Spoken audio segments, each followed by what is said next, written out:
On voice வீடியோஸை like பண்ணுங்க, share பண்ணுங்க, சப்ஸ்கிரைப் பண்ணுங்க அண்ட் மறந்துடாம பெல் பட்டனை பிரஸ் பண்ணுங்க.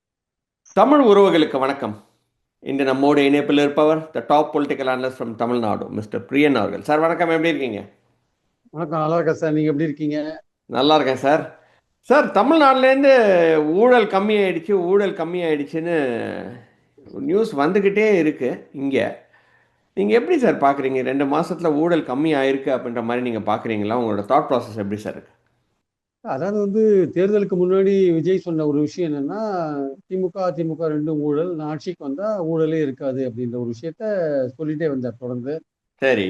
அதே மாதிரி நானும் ஊழல் செய்ய மாட்டேன், கவர்மெண்ட் பணத்தை தொட மாட்டேன், தொடவும் விட மாட்டேன், தொட்டவங்களையும் விட மாட்டேன் அப்படின்னாரு. ஆமாம். அப்புறம் இப்போ பேசும்போது, கேபினெட் மீட்டிங்ல பேசும்போது, அமைச்சராக இருந்தா கூட நான் தூக்கி போட்டுருவேன், நான் லஞ்சம் ஊழல்லாம் பண்ணி நான் தூக்கி போட்டுருவேன்லாம் சொன்னாரு. ம். ஆனா இந்த ஒரு 50-60 நாள்ல பார்க்கும்போது கிட்டத்தட்ட நிறைய பேர், சில அரசியல் தலைவர்கள் கூட என்ன சொல்றாங்கன்னா, ஏதோ தமிழ்நாட்டிலேயே ஏதோ லஞ்சம் எல்லாம் சுத்தமா ஒழிஞ்சிட்ட மாதிரியும், ஒண்ணுமே இல்லாத மாதிரியும் அப்படின்னு பேசுறாங்க. 2011 திமுக ஆட்சி இருக்கும் பொழுது ஜெயலலிதா தொடர்ந்து சொன்ன ஒரு விஷயம்னா, சென்னையில செயின் திருட்டுகள் அதிகமா போச்சு அப்படின்னு சொல்லியிருந்தாங்க. அப்புறம் அவங்க ஆட்சிக்கு வந்த பிறகு என்ன சொன்னாங்கன்னா, நான் ஆட்சிக்கு வந்த உடனே செயின் திருடர்கள்லாம் ஆந்திராவுக்கு போயிட்டாங்க அப்படின்னாங்க. ஆனா செயின் திருடர்கள் அப்புறம் செயின் திருட்டு சென்னையில நடந்ததுன்றது உண்மைதான். அது சொன்னாங்க, ரைட்டு. அதாவது லஞ்சத்தை ஒழிக்கணும்ன்றது ஒரு ஒரு உயர்ந்தபட்ச ஒரு லட்சியம் அல்லது நோக்கம். அது பாராட்டத்தக்க ஒரு விஷயம் தான். அதுல யாருங்க, ஆனா இங்க சிஸ்டத்திலேயே புறையோடி கிடக்குங்க ஊழல். அது 2 விதமா பிரிக்கலாம். ஒண்ணு லஞ்சம், அது இந்த கவர்மெண்ட் ஆபீஸ்ல, ஆர்டிஓ ஆபீஸ்ல, தாசில்தார் ஆபீஸ்ல, வேற பல ஆபீஸ்ல வாங்குற விஷயங்கள் லஞ்சம். சிஎம்டிஏல அது மேல ஊழல்ன்றது வேற. அது ஒரு டெண்டர் கொடுக்கும்போது பார்ட்டி ஃபண்ட் வாங்குறது, இல்லை 20% கூடுன்றது, 30% கூடுன்றது, அதுதான் ஊழல் ஆக்சுவலா. திமுக கவர்மெண்ட் மேல அதிமுக கவர்மெண்ட் மேலாம் இவங்க விஜய் வைக்கிறது பார்ட்டி ஃபண்ட் வாங்கிட்டாங்க 20% 30% ஏகப்பட்ட ஊழல்னு எல்லா டெண்டரையும் கேன்சல் பண்றாரு. திமுக ஆட்சியில போடப்பட்ட டெண்டர் எல்லாமே கேன்சல் பண்றாரு. ஓகே, பண்ணிட்டோம், அவருடைய பார்வையில பண்ணிட்டோம். கீழ் லெவல்ல ஊழல் ஒழிஞ்சு போச்சு அப்படின்னு வைகோ உட்பட சொல்றாங்க. ஊழலே ஒழிஞ்சு போச்சு, சுத்தமா இருக்குன்னு. அது எந்த அளவுக்கு கரெக்ட் அப்படின்றது ஒரு கேள்விக்குறியான ஒரு விஷயமா தான் நான் பாக்குறேன். ஏன்னா தேர்தலுக்கு முன்னாடி விஜய் என்ன சொன்னார், நெல் கொள்முதல் நிலையங்கள்ல 40 ரூபா வாங்குறாங்க மூட்டைக்கு அப்படின்னாரு. அந்த 40 ரூபா வாங்குறது கண்டினியூ ஆகிட்டு தான் இருக்கு. 2 வாரத்துக்கு முன்னாடி நான் தஞ்சாவூர்ல இருந்தேன். தஞ்சாவூர்ல பல பேரை விசாரிச்சேன். இன்னும் வாங்கிட்டு தான் சார் இருக்காங்க 40 ரூபா அப்படின்னு சொன்னாங்க. சரி, அங்க அதே தஞ்சாவூர்ல ஒரு ஆட்டோ டிரைவர்கிட்ட கேட்டேன், ஆர்டிஓ ஆஃபீஸ்க்கு அடிக்கடி போறீங்களா நீங்க? எங்க தம்பி ஒருத்தர் போனார் சார், பேட்ஜ் வாங்குறதுக்காக போனாரு, 500 ரூபா தான் ஃபீஸு, 3000 ரூபாய் கேட்டாங்க அப்படின்னு அவர் சொன்னார். இது தஞ்சாவூர்ல நான் கேட்டது உண்மையான விஷயம். நான் கேட்டது. அப்ப பாட்டிலுக்கு 10 ரூபா, அதையும் விசாரிச்சோம் டாஸ்மாக் கடையில. அதே பாட்டிலுக்கு 10 ரூபா கண்டினியூ ஆகுது. பாட்டில் வாங்கி வந்தவன்ட்டே கேட்டேன், ஆமா சார் 10 ரூபா மேல வாங்கிக்கிறாங்க சார், அது நிக்கல அப்படின்னா. இதெல்லாம் நடந்தது. நான் செக் பண்ணது இதெல்லாம். ஆனா அதே சமயம் பல பேர் டிவியில் என்ன சொல்றாங்க, இல்ல நான் அங்க போனேன், எனக்கு உட்கார சீட் கொடுத்தாங்க தாசில்தார் ஆபீஸ்ல, எனக்கு பட்டா உடனே கொடுத்துட்டாங்க அப்படின்னு சில பேர் சொல்றாங்க. அதுவும் உண்மையா இருக்கலாம், சொல்ல முடியாது. நான் சொல்றது என்னன்னா, ஒரேடியா நீங்க லஞ்சத்தை ஒழிக்க முடியாது, இந்த ஆபீசர்ஸ் எல்லாம் ஒழிக்க முடியாது. அதுக்கு கொஞ்சம் டைம் ஆகும். அது இதே அடுத்த வருஷம் இதே நாள்ல நீங்க இதை சொன்னீங்கன்னா ஓரளவுக்கு ஒத்துக்கலாம். அதே மாதிரி இன்னும் உங்க வேலையே ஆரம்பிக்கல, கவர்மெண்ட்ல வேலையே ஆரம்பிக்கல. இவங்க வேலை ஆரம்பிச்ச பிறகு ஏதாவது பண்ணினாங்கன்னா தான், ஏதாவது ஒர்க் நடக்கும்பொழுதுதான் அதுல டெண்டர் விட்டு பிரச்சனையா, அதுல ஏதாவது கோல்மால் இருக்கா அப்படின்னு சொல்ல முடியும். இப்போ மோதிரத்துக்கு டெண்டர் விட்டுருக்காங்க, 700 கோடி ரூபாய் டெண்டரு. அந்த மோதிரம் வந்த பிறகு அது என்ன ஸ்டாண்டர்ட்ல இருக்கு, அது அந்த கொடுத்த வேலை கரெக்ட் தானான்னு போன்ற விஷயங்கள் அப்பதான் வெளில வரும். வேலையே செய்யாத போது ஊழல் எங்க வருது? விஜய்க்குள்ள அட்வான்டேஜ் என்னன்னா, திமுக அதிமுக பின்னாடி பேகேஜ் இருக்கு. விஜய் என்ன வேணா குற்றம் சாட்டலாம். ஆனா விஜய்க்கு பின்னாடி பேகேஜ் இல்லை. அவர் இப்பதான் ஆட்சிக்கு வந்திருக்காரு. அவருக்கு இட் டேக் சம் டைம். அவருக்கு 1 வருஷம் கழிச்சு நீங்க இதே மாதிரி எதுவுமே இல்லை வச்சுக்கோங்க, நம்ம பாராட்டலாம், எஸ் பிரமாதம் அப்படின்னு. இல்லைங்க ஊழல் இருக்கு. இப்ப பாருங்க, தாவேக்காவோட பஞ்சாயத்து தலைவர் 1 லட்சம் ரூபாய் வாங்குறது வீடியோ போதாரு. பழனியில 100 கோடி ரூபாய்க்கு வேல்யூ உள்ள லேண்டு ரிஜிஸ்டர் ஆயிருக்கு. அது எப்படி போச்சுன்னு தெரியல. அது விசாரிச்சுட்டு இருக்காங்க. செங்கல் சூளையில ஒரு தாவேக்காரர் பணம் கேட்கிறாரு. வண்டல் மண் எடுக்கிறதுக்கு ஒரு தாவேக்காரர் பணம் கேட்கிறாரு. ஸோ இந்த மாதிரி போயிருந்ததுன்னா, கவர்மெண்ட் வக்கீல் போடுறதுக்கு பணம் கேட்கறாங்கன்னு கவர்மெண்ட் வக்கீல, தாவேக்கா வக்கீல ஒரு லேடி வக்கீல் சொல்றாங்க. அப்ப இதெல்லாம் என்ன ஆக்சுவலா?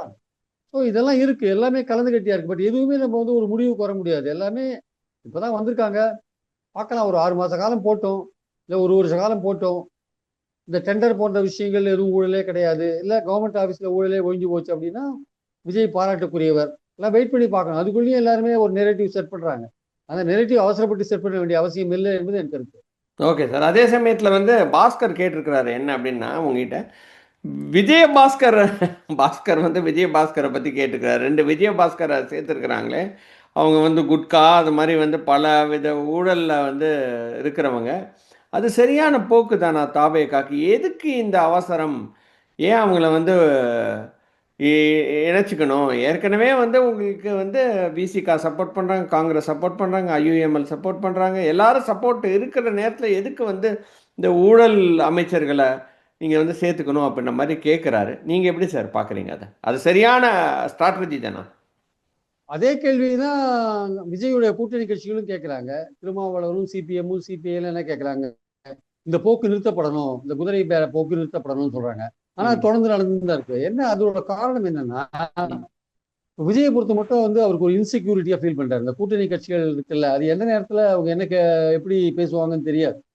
அவங்களுக்கு ஓகே. பலவிதமான கருத்து வேறுபாடுகள்லாம் வரலாம். சிபிஎம்க்கோ சிபிஐக்கோ திருமாவளவனுக்கோ ஐயுஎம்எலுக்கோ பலவிதமான கருத்து வேறுபாடுகள் வரலாம்.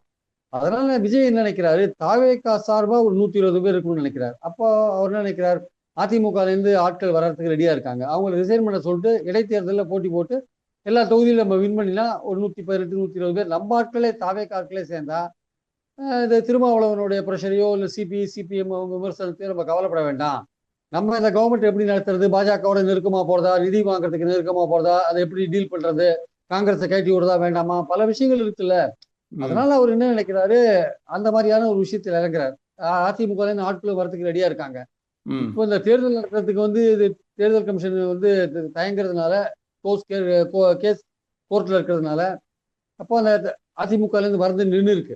ம். ஆனா வந்து முதல்ல வந்து தாவேக்கா நினைச்சது என்னன்னா, விஜய் நினைச்சது என்னன்னா, நம்ம தாவேக்கா சார்பில் ஒரு மெஜாரிட்டி வேணும். இந்த சிபிஐ சிபிஎம் விடுதலை சிறுத்தைகளை நம்ம ரொம்ப நம்பக்கூடாது. அவங்க எப்போ வேணா வந்து அவங்க பாலிசி லெவல்ல பேசுறவங்க, எப்போ வேணா எப்படி வேணா பேசுவாங்க அப்படின்ற மாதிரி அவங்க திட்டங்களை எதிர்க்கிறதுக்கான வாய்ப்பு பல விஷயங்கள் நடக்கும். நம்ம வந்து செல் கவர்மெண்ட் ஸ்கீம்ஸை பலதை ஏற்றுப்போம் இணக்கமா போறதுக்காக, அதை இவங்க எதிர்ப்பாங்க. அப்போ நமக்கு பிரச்சனைகள் வரும். அதனால தாவேக்கா சார்பாக ஒரு 120 பேர் இருந்தா பிரச்சனை இல்லை. அதுக்கு ஒரே வழி வந்து அதிமுக எம்எல்ஏவை ரிசைன் பண்ண சொல்லிட்டு இடைத்தேர்தல் மூலமா அவங்களை தாவேக்கால சேர்த்து அவங்கள உள்ள கொண்டுறதா முக்கியமான வேலை அப்படின்னு அவரு செயல்படுறாரு. அந்த நோக்கத்துல அவர் செயல்படுறாரு. இது கூட்டணி கட்சிகளுக்கும் புரியுது. தனக்கான ஒரு மெஜாரிட்டி தேடுறதுக்கு தான் இதை பண்றாரு அப்படின்னு. அது இவங்க விரும்பல.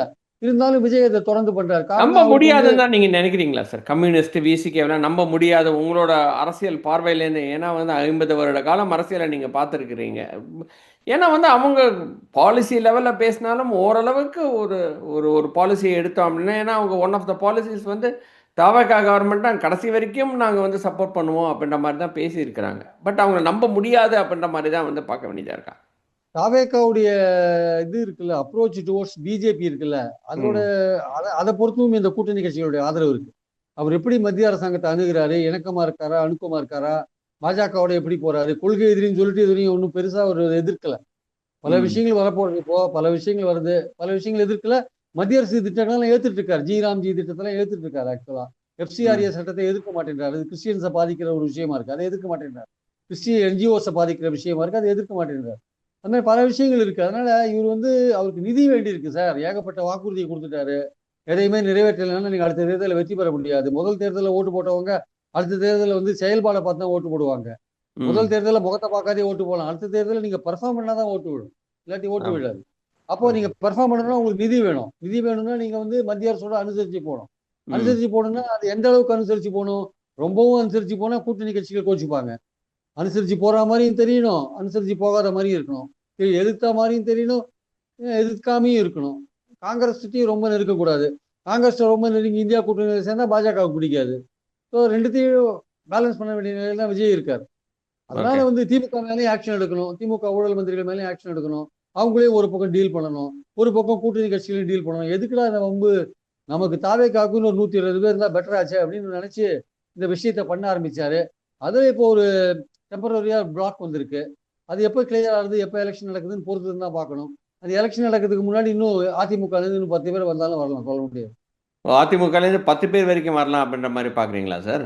அதான் எதிர்பார்க்கறாங்க இவங்க. தாவேக்கால எதிர்பார்க்கறாங்க. மொத்தம் அவங்க 20 பேருக்கு பேசி வச்சிருக்காங்க போல் இருக்கு. சரி. அதுல இப்ப 7 பேர் ஒவ்வொருத்தங்களா தான். கலந்துப்பாங்க அப்படின்ற மாதிரி இருக்கு இல்லையா? ஆமா. அப்ப ஏற்கனவே அதிமுக என்ன சார் 29 ஆகும்? அதிமுகன்ற கட்சியே இனிமேல் வந்து அவ்வளவுதான் அப்படின்ற மாதிரி பாக்குறதா? ஏன்னா வந்து எப்படிப்பட்ட ஒரு மாபெரும் இயக்கம் சார், 21% வேற வாங்கி இருக்கிறாங்க இந்த வாட்டி.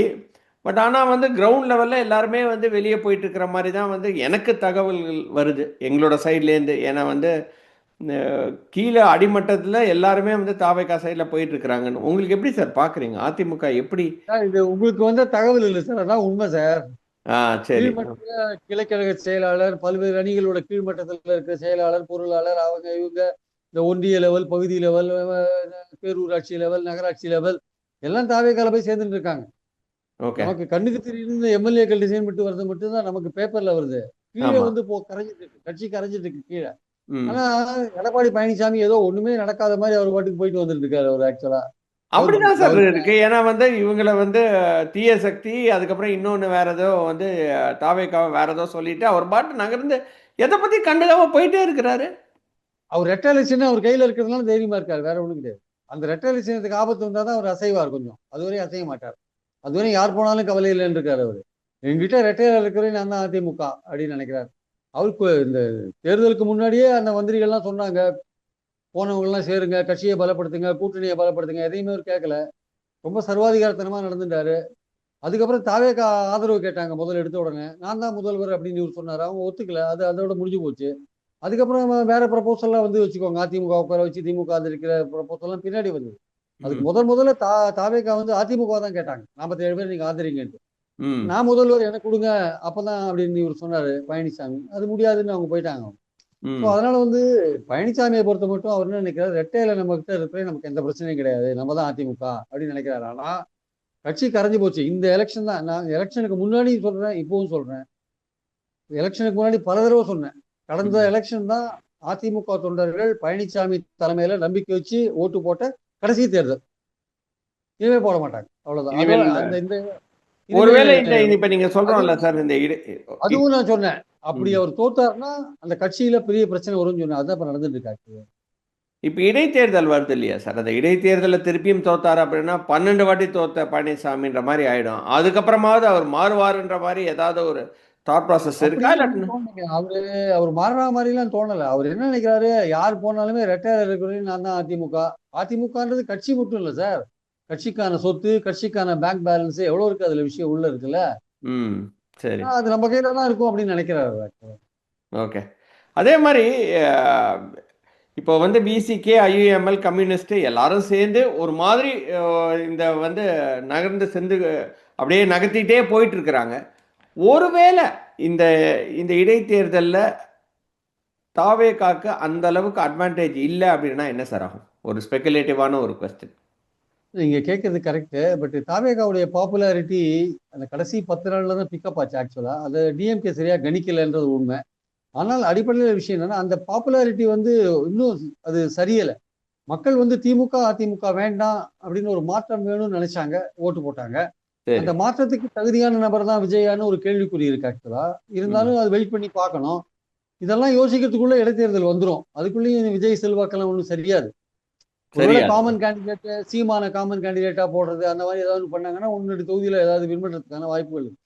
ம். மற்றபடி விஜயுடைய செல்வாக்கு சரியறதுக்கான, இடைத்தேர்தலில் சரியறதுக்கான வாய்ப்புகள் எதுவும் இருக்கிற மாதிரி எனக்கு தெரியல. அடுத்த 6-7 மாசத்துக்குள்ள இடைத்தேர்தல் வரதுக்கான வாய்ப்புகள் இருக்கும். அந்த கோர்ட்ல சில கேஸ்லாம் பெண்டிங்கா இருக்கு.